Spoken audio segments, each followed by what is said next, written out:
அப்படின்னும் போது உங்கள் பேரன் பேத்தி எல்லாம் ஆமாம் கலகலன்னு இருப்பாங்க. தாத்தா மிஸ் பண்ணிருப்பாங்களே பயங்கரமா. ஆமாம் அவங்க சின்ன பெரியவளுக்கு 2 பையன். சரி சரி சரி. மூத்தவளுக்கு, சின்னவளுக்கு ஒரு பொண்ணு. அமெரிக்காவில் இருக்கிறவங்க அவளுக்கு 2 பையன். 2 பையன் அங்கே அமெரிக்காலே. ஆமாம், பெரிய பெரிய பிள்ளைலாம் இருக்காங்க. சரி சரி சரி. சின்னவங்களுக்கு ஒரு பொண்ணு, சின்ன பொண்ணு. எல்லாருமே வீடியோ காலில் வந்து பேசிடுவாங்களோ?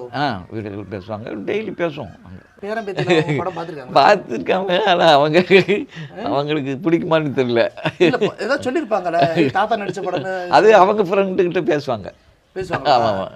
இல்லை அதான் அப்படி பேசும்போது தாத்தா நடிச்சிருக்காரு பாரு அப்படின்னு சொல்லிட்டு அந்த மாதிரி வரும்போது காட்டி கொடுப்பாங்க. காட்டுவாங்க. ஆமாம் ஆமாம், சொல்லுவாங்க. இப்போ பேரம்பேத்தியில் நான் இது வரேன், கம்மிங் டு பாயிண்ட். பேரம்பேத்தியில் நீங்கள் இப்படி சிரிச்சே எங்ககிட்டே மழுப்புறீங்களே, பேரம்பேத்திக்கெல்லாம் இப்படி அவங்க சிரிச்சுக்கிட்டே தான் இருப்பீங்களா, இல்லை அவங்க சிரிக்க வச்சுக்கிட்டே இருப்பீங்களா? அது ஆமாம்மா, அது சரி, சிரிப்பு நமக்கு அது ஒரு வரப்பிரசாதம் மாதிரி. இது பெரிய விஷயம் சார்.